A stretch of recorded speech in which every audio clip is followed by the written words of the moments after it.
Walmart's version of Amazon's FBA program called WFS is a bit confusing to set up, but very worthy of testing. In my previous video, which we'll link here, you can see the application process. So at this point, you should have the application process completed, and there are 3 steps to set up for your WFS program. In this particular video, I'm going to be talking about the prepare to ship option. You've already completed the registration as well as the item setup. So on this particular step here, what I found to be rather confusing is if you were to click View Prepare Shipment and go to create an inbound order, notice how this page loads and nothing shows up. It's going to be completely blank and there's no way to create an inbound order. You click on the Create Inbound Order, no products, nothing whatsoever. So I found the way to get around this. If you go back to the original Walmart dashboard page, which is at seller.walmart.com, and scroll down to the WFS section and click on Managed Inventory. In here, you can see the items that are loaded. So I have one test item loaded currently. Select that in the checkbox and click on Create Inbound Order.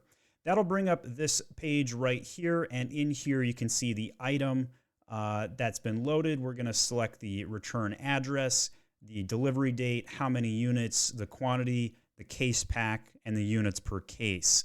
So if you're selling 144 items, that'd be 48 per case times 3. I'm then going to create the Submit an Order button and see what happens. We've now created an inbound order, and now we need to view the shipments. In here, we're next going to go to the Prepare Shipments button, which is hidden under my video here. I'll click on the Prepare Shipment next, which brings us here. In here, we update the shipment quantity, then go to the Shipment and Labeling section.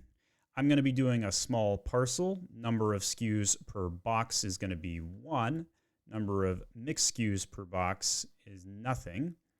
And I believe they're writing this a little vaguely. I'm not sure if they're actually looking for 1 SKU per box for a total of 3 or just number of single SKU boxes. I think that's 3. Okay, so if I'm sending 3 cases, it'd be 3 there. All right, so in the labeling, this is the first time I've looked at this page before. We then have to generate said labels. I do not know what ZPL means. I'm going to go PDF 4x6, print receiving labels, and see what this does. In here we've got the shipping labels, which then I can then slap on some boxes and call it a day.